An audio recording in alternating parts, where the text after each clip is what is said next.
Hyperion Audio presents Whom Not to Marry, time-tested advice from a higher authority by Father Pat Connor, read by Robin Sachs. Copyright 2010 Father Patrick Connor. Production copyright 2010 by Hyperion. Author's note. Over the years, countless women and men from across the country have shared their personal stories with me. Many of them appear in this book. Though I am most grateful for their generosity, I have chosen not to reveal any names or identifying factors. After all, priests are very good at keeping secrets.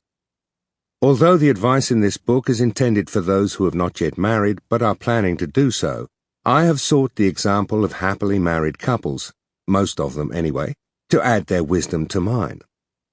Though this book is addressed primarily to women, men may, like Ruth in the Old Testament picking up the gleanings left behind by the reapers, pick up any insights that may be helpful to them as they mull over whether to choose a particular woman to be their wife.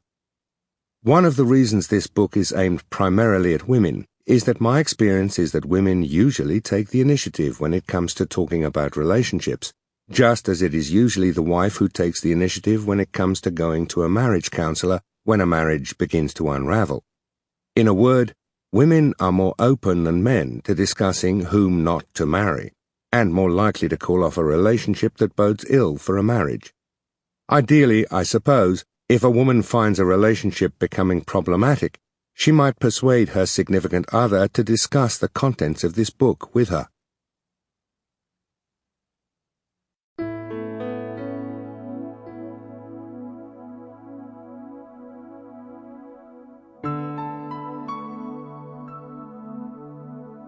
Introduction. Hollywood says that if you are deeply in love with someone, your marriage to that person will work. But in my experience, you can be deeply in love with someone to whom you cannot be successfully married.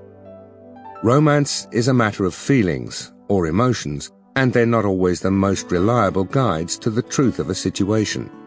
In the courtship phase, the falling in love phase, all is bliss. The beloved can do no wrong, and you can never have enough of each other's company. You're his Pooh Bear, and he's your love bug. You forgive those late nights spent with his old college roommate. And when your phone bill goes through the roof, you really do believe that love conquers all. It doesn't. A love affair may lead to marriage, but love by itself cannot make a marriage work. When you're in a new relationship, in those Sample complete. Ready to continue?